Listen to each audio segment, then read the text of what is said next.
প্রশ্ন উত্তর দিবে, বাংলাদেশে তো আলেম আছে, একটা প্রশ্ন উত্তর দেবে, বেশি কিছু না। যে দেশের জনগণ কোরআনের আইন মানে না, সে দেশের জনগণ নিজেদের মুসলমান বলে দাবি করতে পারে কি না? আপনি নবীকে ভালোবেসে আপনি দাঁড়িয়ে রাখেন, নবী রাখছেন, নবী লাউ খাইতেন আপনি খান, নবী খেজুর খাইতেন আপনি খান। তো নবীকে ভালোবেসে নবীতে যুদ্ধ করতেন, ওটা তো একদিনও করলেন না। উনি যে কোমলে তলোয়ার রাখতেন, এটা তো রাখলেন না। উনি খালি মেসওয়াক রাখেন, নবী মেসওয়াক করছেন, নবী মেসওয়াক করছেন, এই জন্য আপনি মেসওয়াক রাখলেন। নবী যে তলোয়ার রাখতেন, ওটা রাখলেন না কেন? তার মানে আমরা মুসলমানরা এমন এমন গুরুত্বপূর্ণ প্রসঙ্গ বাদ দিছি, যেগুলা বাদ দেওয়ার কারণে আমরা আজকে জাতি হিসাবে পৃথিবীতে লাঞ্ছিত, অপমানিত। আমি একটা উদাহরণ দেব, তোমার অনেকগুলি অঙ্গ প্রত্যঙ্গ নিয়ে তোমার শরীর, তোমার চুলও কিন্তু শরীরের অংশ।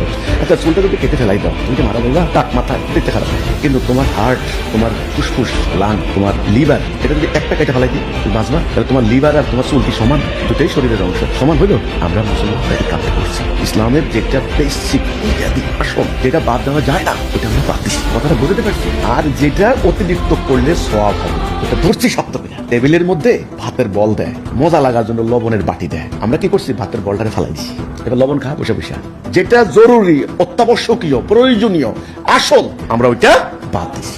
আর যেটা সাপোর্টিং, ওইটা ধরছি বড় করে। পয়েন্টটা বুঝতে পারলাম? আল্লাহ বললেন ঐক্যবদ্ধ হও, আমরা ঐক্য হয়েছি। হাজার হাজার পীর, হাজার হাজার পীর, এক ঢাকার মধ্যে আছে অন্তত 500 রকমের পীর। কেউ দক্ষিণবঙ্গের পীর, উত্তরবঙ্গের পীর, মানিকগঞ্জের পীর, বরিশালের পীর।